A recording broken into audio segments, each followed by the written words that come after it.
I came across a quote this past week that is, I thought, rather appropriate given the time of year and given sort of the social climate we find ourselves in.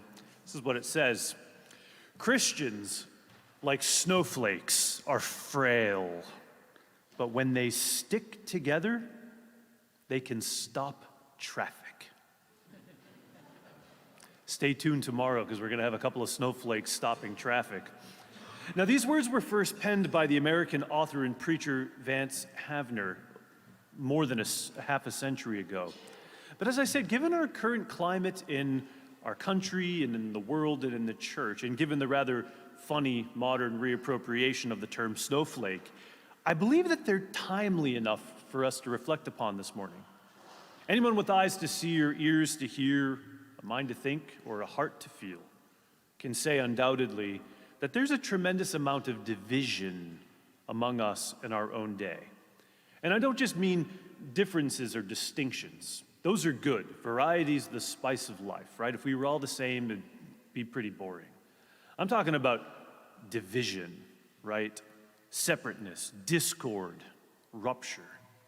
And 5 minutes on the television or on the internet, I'm going to see it lived out in real time. Although we don't even have to go that far. Honest to goodness, we could just look within ourselves and we will see the division there. We'll find ourselves divided against ourselves. Listen, I was just living that reality for the last couple of months. It's hard.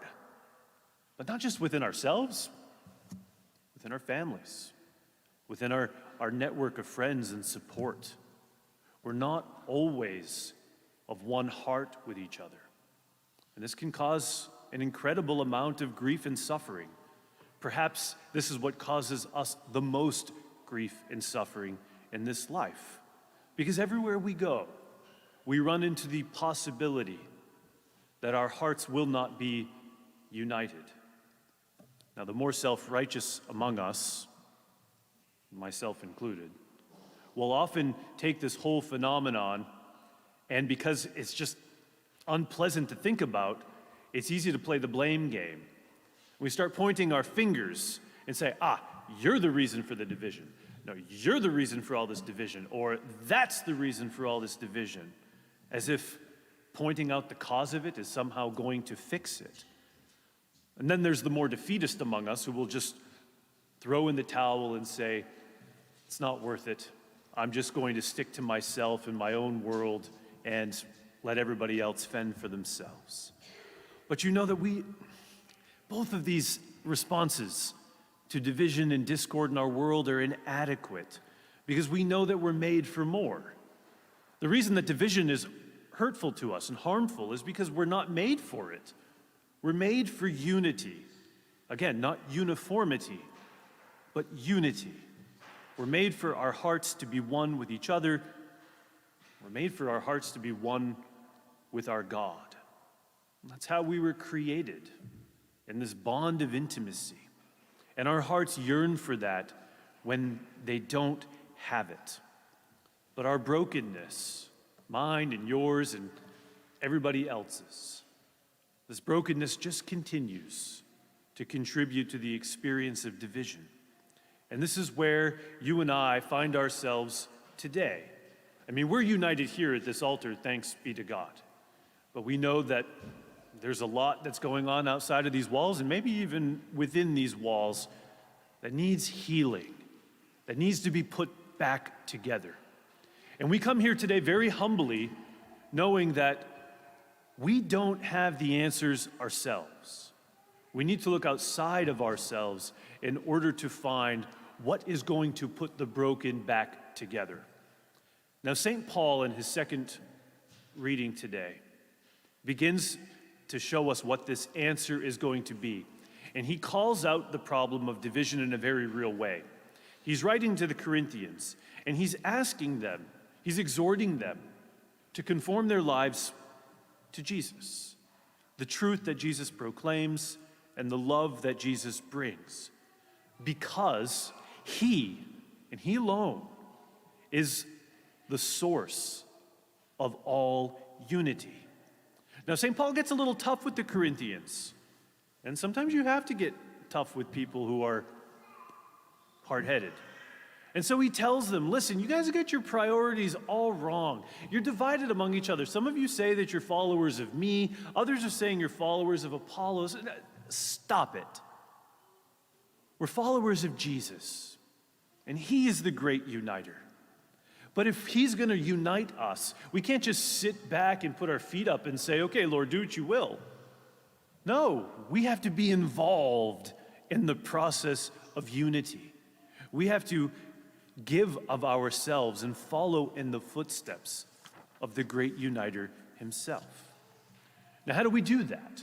Well, it's not going to come about by programs. It's not going to come about by well-wishing. The reality of unity is a lot grittier, and it requires our hearts to settle on the paradox of Jesus on the cross.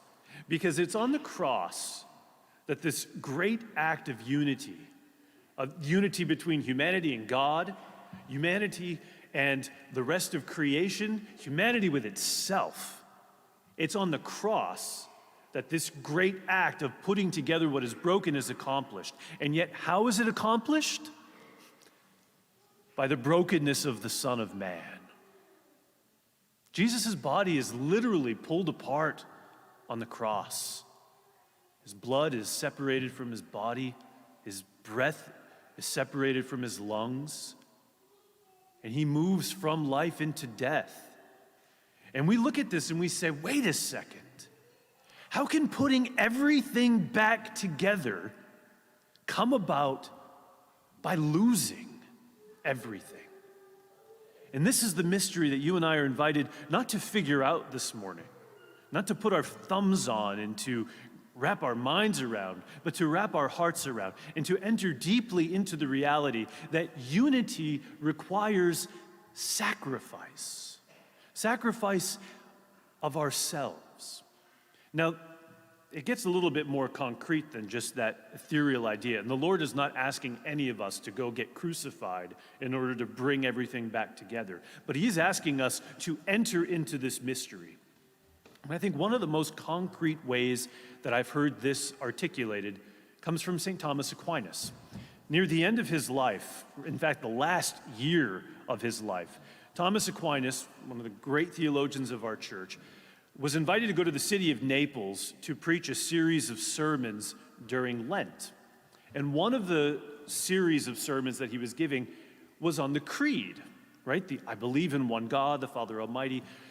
He really wanted to focus on the last bit of the Creed, where we're talking about the marks of the church. And if you remember from your catechism, what are the marks of the church? The church is one, holy, Catholic, and apostolic. And St. Thomas wanted to focus on the oneness and the unity of the church. And so he asks, how does this unity come about? Christ, of course. But how is this unity sustained? God's not waving his magic arm, making everything all fluffy and loving and perfect, right? No. We are involved in the work of unity in the church. And St. Thomas says that we do this in three ways, through the three gifts of God that we call faith, hope, and love. The first, the virtue of faith. How does faith make us one? Well, it's not just that we all believe the same thing, although that's part of it.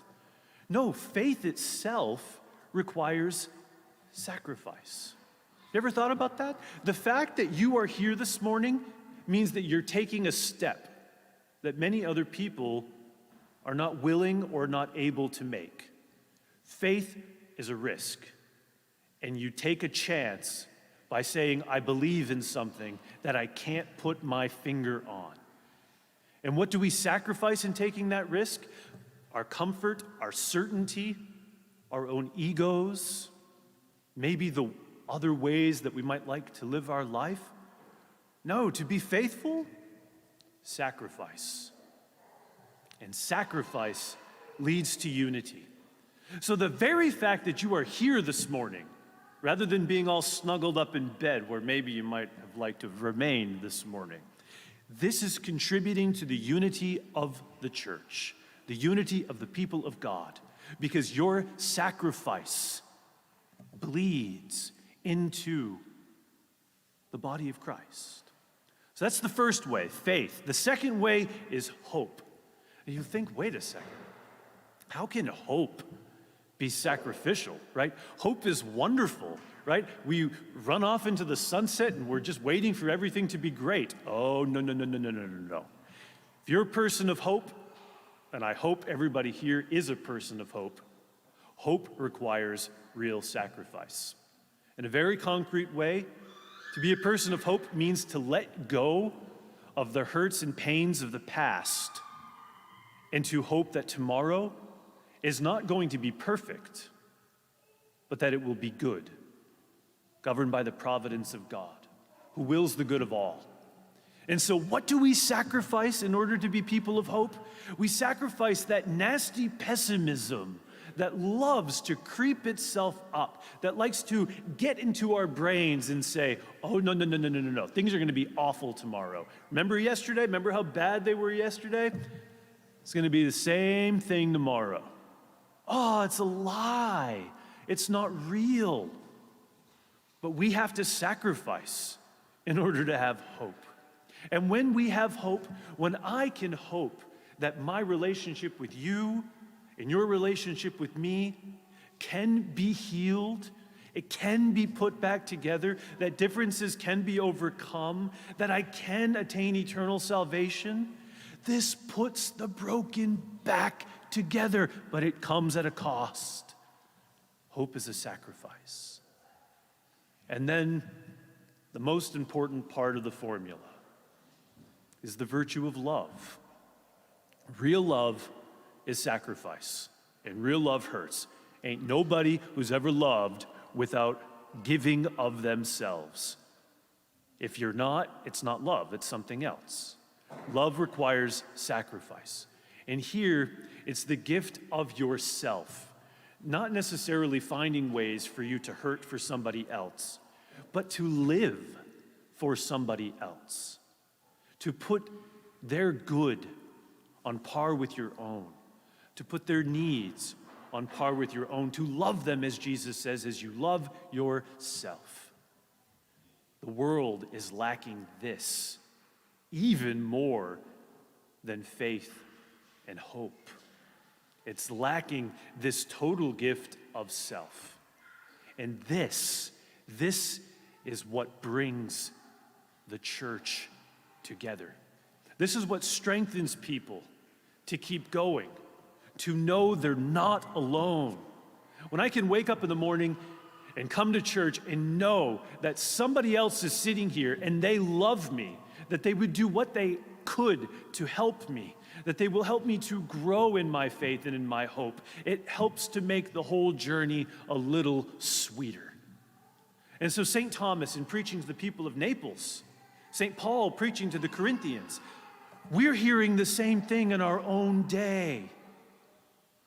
We want to be one, but oneness comes at a cost. What are you willing to pay for this deepest desire in your heart? What are you willing to pay for that unity that you and I were made for? Faith, hope, and love. Are you ready to pay it? Well, if you're like me, it depends on the day. Maybe it depends on the minute. But if you at least want it, you're 90% of the way there. God's grace is going to do the rest. And so we come before him today as his pilgrim people, broken with our own issues. We've all got stuff we're working through. We've all got things that are weighing us down. And we say, Lord, I don't want to be alone. I don't. I don't want to be alone with my family. I don't want to be alone with my friends. I don't want to be alone in the church. I don't want to be alone with myself. Lord, put the broken back together. Overcome this division. Let us be one as you and the Father are one. If you and I can make that our daily prayer, and if we can begin to change little things in our lives to conform ourselves more greatly to living out these virtues of faith, hope, and love for the sake of unity, then we will find that although each one of us is a fragile little snowflake that can do not much on its own, together, we can stop traffic.